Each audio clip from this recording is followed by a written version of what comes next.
Hey guys, welcome back to the channel.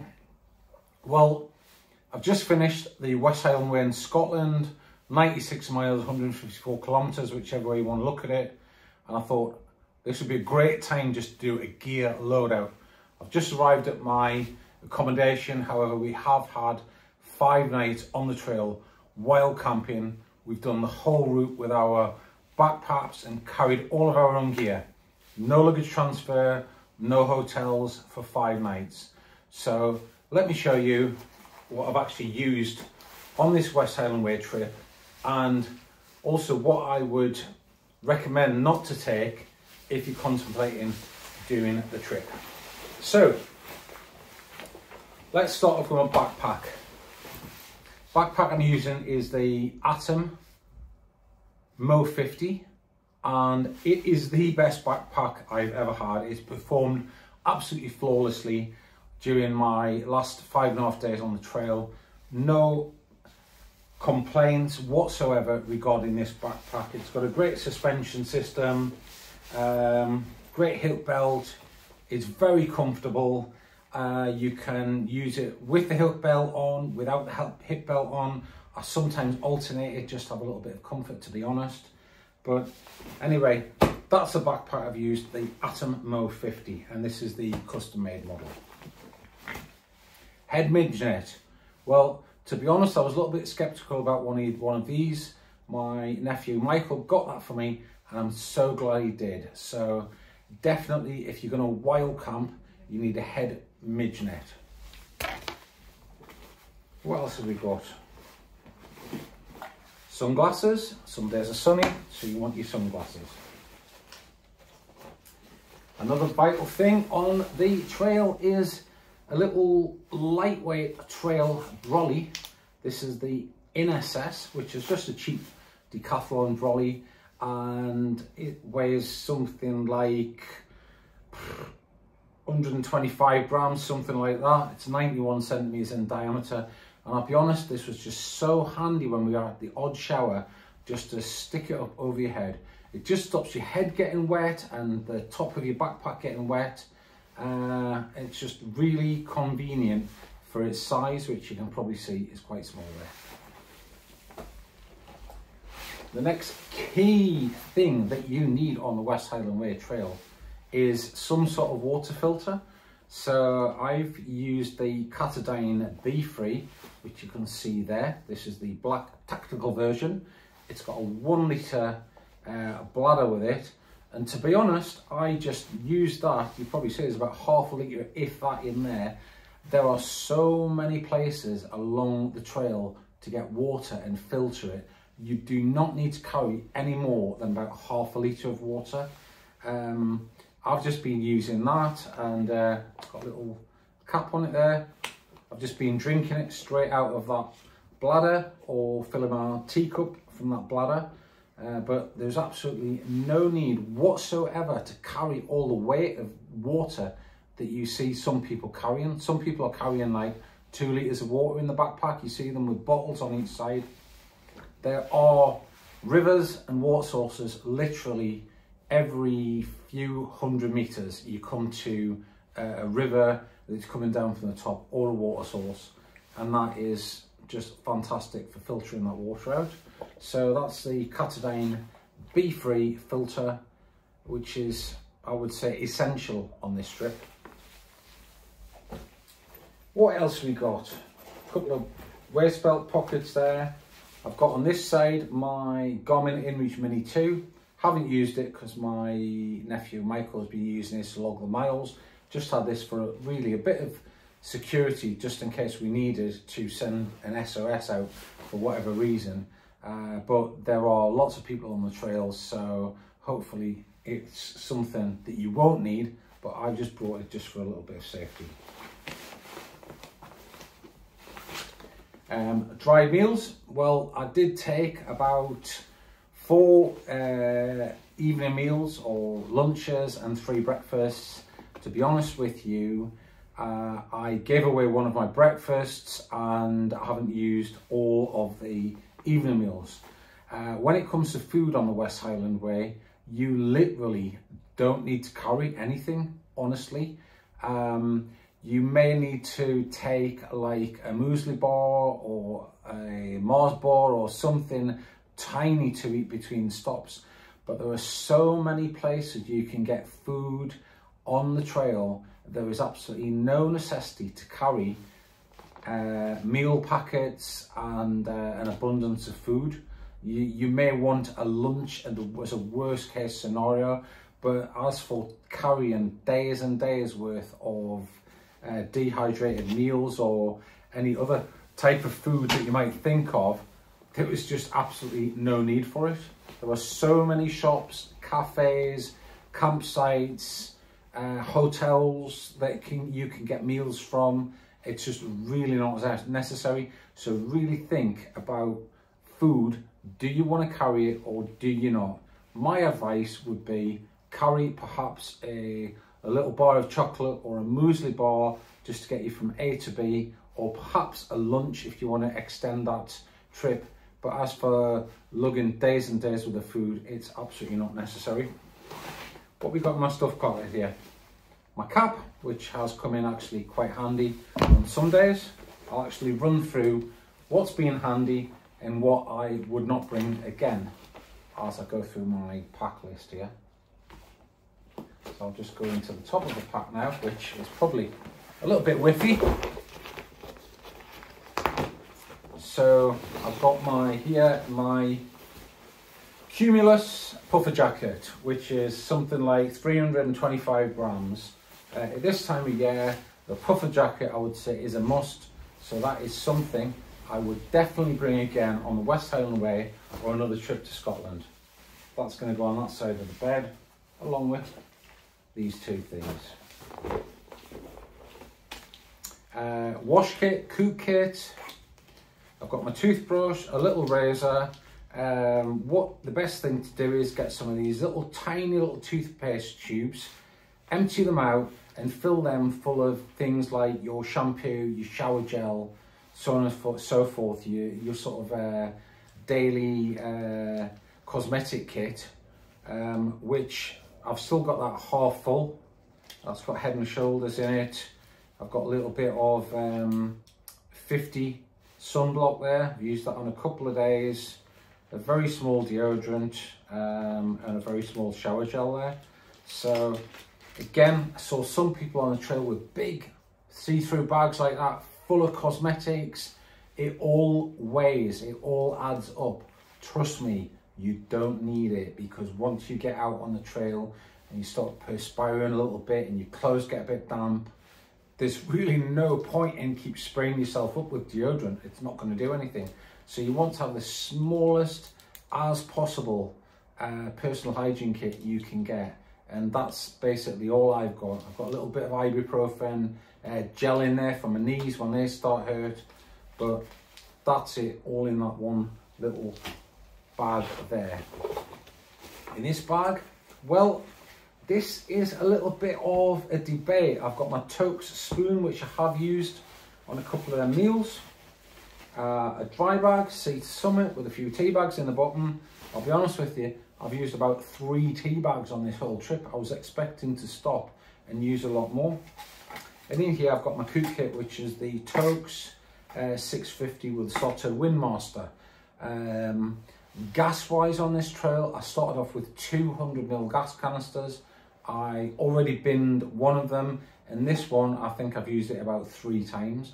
So again, for the whole trail, including making some cups of tea and boiling water up for dehydrated meals, I would say you only need 1 gas canister. But don't go overboard, because you can buy them on trail. Don't set off from Milgine with 3 gas canisters. You seriously don't need it. And to be honest, would I bring my Tokes mug and my cooker again if I was doing the West Highland Way? I think possibly I might not, because again, as I've said previously, there are so many places you can get a cup of coffee, a cup of tea on the trail. There are so many places to eat. So this and this, I think, are going to go on that side of the bed, which is going to save me a little bit of weight if I was doing this again. Next thing on the list is got a Sea to Summit here, inflatable sit pad. I was going to bring my Helinox chair. At the last minute, I decided to ditch the Helinox chair, which is half a kilo. Right, do you need a sit pad on the West Highland Way? I'll be honest, I've used this sit pad, I think, 2 times on the whole West Highland Way. There are so many places to sit. You're on the trail, you haven't got time to get this out and blow it up and then pack it away. If anything, I would maybe use one of those little foam Z-Pack mats to sit on. But to be honest with you guys, I probably wouldn't bring anything a second time around because there are so many places to sit. We've sat on bridges, logs, tree stumps, the list goes on. You literally sit down for 5 minutes and then you're off again. So used that about twice. Honestly, wish I never brought it. It's just something else in the bag. So that's going on this side of the bed. Wouldn't bring that again.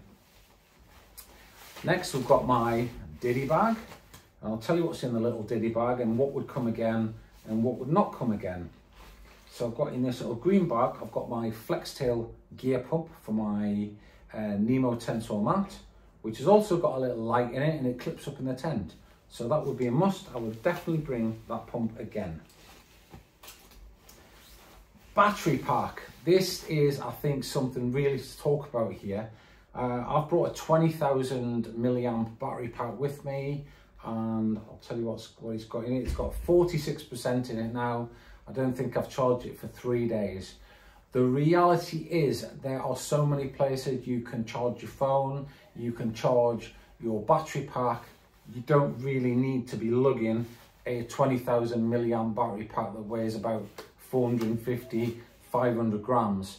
I could have got away with my 10,000 or possibly even a 5,000, keeping the phone and the battery pack charged at regular stops. So would I bring a 20,000 milliamp battery pack again? No, you just don't need it. Again, in my little diddy bag, I've got a little tiny little first aid kit in a Dyneema sack. I've topped up on a few Compeeds in that before I left, and I've actually used one of them for the whole trail. So that's something definitely worthwhile bringing. Then we've got some charge leads. Well, I've got one cable tied into my diddy bag, and I've got a second charge lead there for the iPhone, plus the charge lead that I need for the Flextail pump. So yeah, definitely got to have your charge leads, otherwise you won't be able to charge your gear up. Another thing here I've debated on, which is the little Petzl headlamp. I've never actually used the Petzl headlamp once on this trip. It's the smallest one that Petzl make, which has got quite a bright light on it. I think it's called the Bindi. Would I bring the Bindi if I was doing it the West Highland way again? Honestly, if you've got a Flextail gear pump with a light on it, and you've got a light on your phone, you can get away without a head torch. It just depends if you want to like bring that extra thing with you, but seriously, you don't need it. And the rest of the gear in my little diddy pack is my plug, which I plug my phone in with, and some ibuprofen for my ongoing back and knee problems. So that's the diddy pack. Next thing on the list, small Sea to Summit towel. Very handy just for the cook kit, for drying off the tent on a morning, for drying any condensation out of the tent when you wake up. So definitely that is the small, or the XS, that's called the Sea to Summit pocket towel. It does come in its own little case, but I didn't bring that because I didn't want to add to the weight. So that's something else that I would definitely bring again. Belt off my pants, as it was bugging me with my waist belt on the backpack, so I took that off. Definitely have to bring that again. What we got down here? A Patagonia, I think that's called the Z1R. It's like a fleecy type top, but it's actually a sort of like a mesh material. It weighs about 350 grams. Would I bring that again? I have used it, but there are lighter options out there that I would probably buy and bring for next time. I would look for a top that's probably in the region of 200 grams opposed to this, because it is quite bulky to pack down, but I have used it this time. But next time I'll bring something a little bit more compact. It will compress down a little bit more and be just as warm. So that one wouldn't be in next time top. Next down in the tent, in the bag, we've got my top tent, double rainbow LI. I've got absolutely no complaints with this tent. It goes up in literally 2 minutes, 3 minutes flat. You get all your gear in when it's raining. It doesn't leak. It wipes down in the morning. Top tent, double rainbow LI, 800 grams. Dot on the Dino. That's on the list if I was ever to do this again the next time. And the poles and the pegs are there. And again, I've trimmed down my pegs. I have 6 pegs. I've got guy lines on the tent. I never used them. So we've got 6 pegs in there and the poles. Next thing on the list is the Nemo Tensor. This is the 4.2 insulated sleeping mat. The best sleeping mat I've ever used. I've got a Thermarest Neo at home. I don't use it because it's just so noisy. At the campsite one night, we had someone else clearly had a Thermarest because it sounded like a bag of crisps all night. I was just waiting for Gary Lineker to come out in the morning with a bag of Walkers. It was just so noisy and annoying. Nemo Tensor, nice and quiet, weighs about 650 grams, but you get a good night's sleep and it's the oblong shape, so definitely on the gear list is the Nemo Tensor. Going down to the pack a bit further, what we've got here? A bin liner as a pack liner, costs nothing and it keeps your gear dry. So in the bottom of the pack here, we have got, which I'm going to get out because I just need to get everything aired out and cleaned right now before my trip back tomorrow. I've got, you see there, a nice little Sea to Summit Ultra Sil compression sack, which weighs something like 20 grams. It's got the compression straps on it so you can really squash it down. And in here I have got a pillowcase with my Sea to Summit down pillow, a must, because it's the only pillow I've used that I actually get any night's sleep on, and the pillowcase. And the bag I chose for this trip is my Cumulus Paniam. Cumulus Paniam there from Cumulus in Poland. Really good bag. Would I bring the Cumulus Paniam yet next time? It would depend on the temperatures, because I haven't brought my liner this time. I was trying to save a little bit of weight. Next time I could probably get away with my Cumulus light line with the liner and with a base layer, to be honest. I have been lovely and warm on this trip, but there has been times where I've been a little bit too warm. This bag goes down to 0 degrees. The light line I think goes down to about 10. So next time if I was doing it, I would definitely consider the light line before I bring the Paniam. So the Paniam goes on the bed.